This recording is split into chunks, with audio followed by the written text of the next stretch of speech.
जब से वो एनडीए से बाहर आए हैं, बीजेपी के पास कोई ना मुद्दा है, ना उनके पास कोई संगठन है जिसके बदौलत वो लोग बिहार में पुनः वापसी कर सकें। इस वजह से वो उनके रोज़ एक नेता जो है तरह तरह का बयानबाजी करते हैं, और इसीलिए बिहार में माननीय सुशील कुमार मोदी जी को 24/7 के लिए यहाँ पर स्थापित कर दिया गया कि आप बैठे रहिए और तरह तरह का बयानबाजी करते रहिए।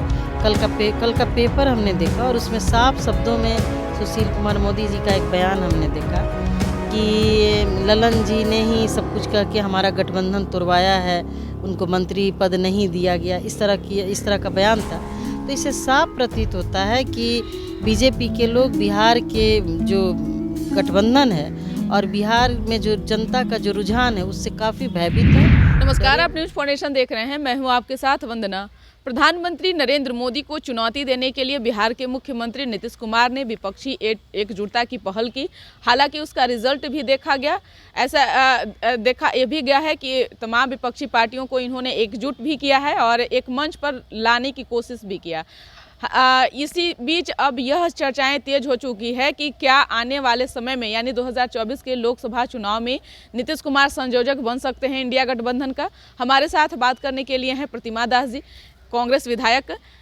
मैडम, कैसे देख रही हैं, नीतीश कुमार क्या सचमुच में संयोजक बनाए जाएंगे कि यह बस सिर्फ हवा है? नहीं, हवा नहीं है। सबसे बड़ी बात है कि माननीय मुख्यमंत्री जी ने जिस तरीके से सभी विपक्षी दलों को एकजुट किया है और थर्ड फ्रंट बनने वाला था उसको उन्होंने विपक्ष के रूप में, एक मजबूत विपक्ष के रूप में बनाने में उनकी अहम भूमिका रही है।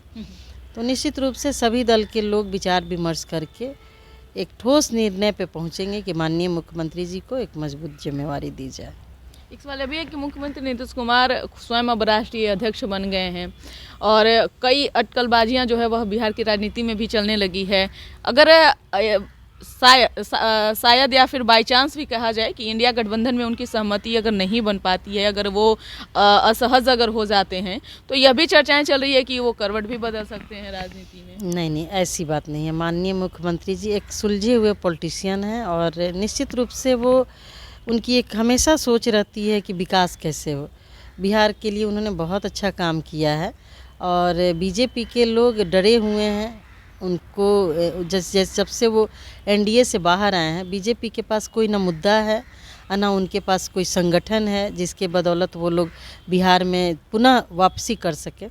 इस वजह से वो उनके रोज़ एक नेता जो है तरह तरह का बयानबाजी करते हैं, और इसीलिए बिहार में माननीय सुशील कुमार मोदी जी को 24/7 के लिए यहाँ पर स्थापित कर दिया गया कि आप बैठे रहिए और तरह तरह का बयानबाजी करते रहिए। कल का पेपर हमने देखा और उसमें साफ शब्दों में सुशील कुमार मोदी जी का एक बयान हमने देखा कि ललन जी ने ही सब कुछ कह के हमारा गठबंधन तोड़वाया है, उनको मंत्री पद नहीं दिया गया, इस तरह का बयान था।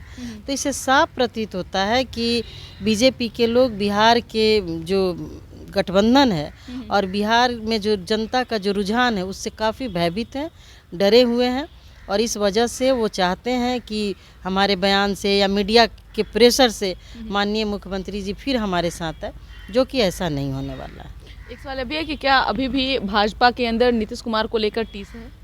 बिल्कुल टीस है, चूँकि भाजपा ने तो कुछ किया नहीं और माननीय मुख्यमंत्री जी बिहार में एक मजबूत नेतृत्व दे रहे हैं और लोगों की पसंद भी हैं। लोगों को जिस तरीके से उन्होंने अच्छा एक गवर्नेंस दिया है उससे सब लोग उनके व्यवहार से, उनके शासन सत्ता से प्रभावित हुए हैं। और भाजपा के पास कोई ना चेहरा है, ना कोई सोच है, ना विचारधारा है, ना बिहार के लिए वो लोग कुछ करते हैं, सिर्फ और सिर्फ बयानबाजी करते हैं। तो बिहार के लोग कम से कम, बिहार के अंदर बच्चे में एक राजनीतिक जागरूकता है। वो समझते हैं कि कौन सा नेता बिहार के लिए काम कर रहा है और कौन सिर्फ बयानबाजी कर रहा है। तो इन सब चीज़ों को देख करके भाजपा के लोग डरे हुए हैं और उनको लगता है कि आने वाला 2024 में हमारा सुपड़ा साफ होने वाला है। तो वो तरह तरह का हथकंडा अपनाते हैं, कभी कुछ। इनके जो विधान परिषद के जो नेता हैं वो तो कल उन्होंने बहुत ही आपत्तिजनक एक बयान दिया, मुझे सुन कर के बहुत तकलीफ़ हुई। और कल से हम सोच रहे हैं कि भाई वो एक महिला नेता थी उनकी, जो सदन के बाहर आकर के बहुत फूट फूट के रोई थी।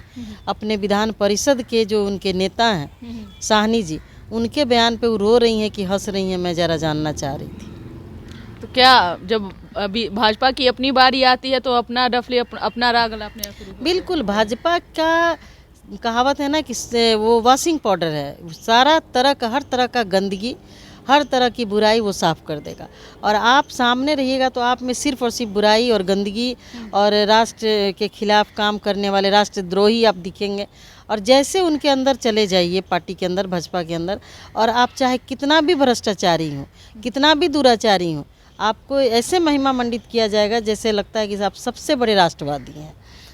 एक सवाल अभी है कि अब तेजस्वी यादव को भी मुख्यमंत्री को लेकर के चर्चा तेज हो चुका है कि राजद के अंदर खाने में अब ये चलने लगी है बातें कि किसी तरह नीतीश कुमार को गद्दी से हटाया जाए, तेजस्वी यादव को मुख्यमंत्री बनाया जाए। देखिए, ये बातें मीडिया के माध्यम से, मीडिया आजकल देखिए, मीडिया का एक जो स्वच्छ छवि होना चाहिए वो है नहीं। हमारा इंडिया गठबंधन है, लेकिन बहुत से चैनलों पे देखिएगा तो इंडी गठबंधन, तो ये भाजपा की भाषा बोलते हैं।